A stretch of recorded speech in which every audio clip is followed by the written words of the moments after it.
So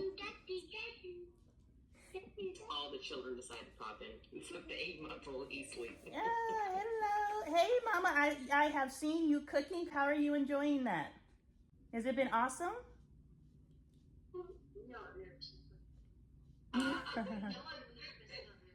Nothing to be nervous about. She asked me how the cooking went. Good. What was your favorite part? Cooking the patties. Okay. Cooking the patties.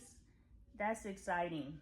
That's exciting. I love to see, and your mom said that she loves to see you getting excited about creating your own meals, and you're eating a lot better because you're a part of the process. So I'm excited for you.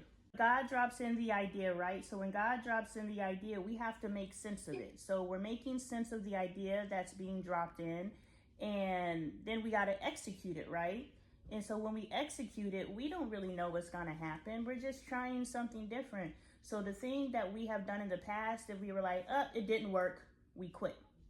Well, no. In the past, we need to then sit down with a piece of paper and say, this is what worked, this is what didn't. And then when we go from this is what worked, we can take what worked and carry it into our next execution of the idea, right? Because at the end of the day, we want structure in our home. So the idea of the new system that you would like to implement, this is the solution that you can develop based off of our conversation. In this particular case, the seed was planted to write out every single step. You have now taken that idea and you're like, okay, I can see executing that by putting labels in the kitchen. You try that out and you determine what your test length is. We're going to see how this system works for a week. We're going to see how this system works for 2 weeks.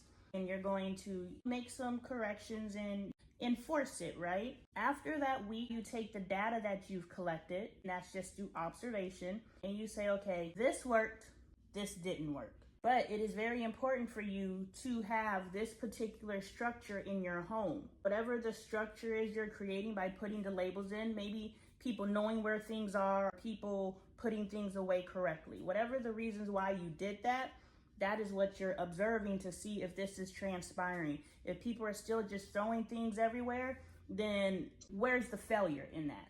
Because at the end of the day, I still need people to know where everything is, and I still need things put back where they belong. So that is the overall objective. How we get there, we have some wiggle room, right? So through that observation, failures, successes. We take those successes and then we re-implement a new way of doing it. The failure isn't in the routine. The failure is in the execution of the routine, and it's not, it ain't hitting the way it needs to hit. You know what I'm saying? Yeah. Which means I need to rethink the execution for like her bedtime routine. That's exactly. Yeah, we can improve that.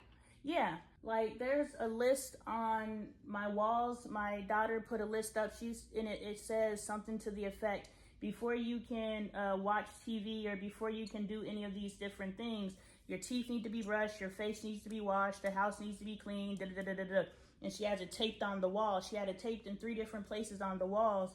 And so the kids know, before I even go ask mom, sissy, or dad, for permission to do anything, all this needs to be done, so do they pay attention to that list? No. So that was a failure, but it also planted a seed. I know I need to do these things. You know what I'm saying? Yeah, I was like, actually, that's the one that's needed right now, because she's asking that question, like, what do I need to do so I can do these things? So putting that list up would actually be beneficial. That'd be a starting point, because at least in the beginning, she'll probably use it. After a couple weeks, it might get lackadaisical, but then we can reevaluate. But getting that into a habit is the thing. Yeah, since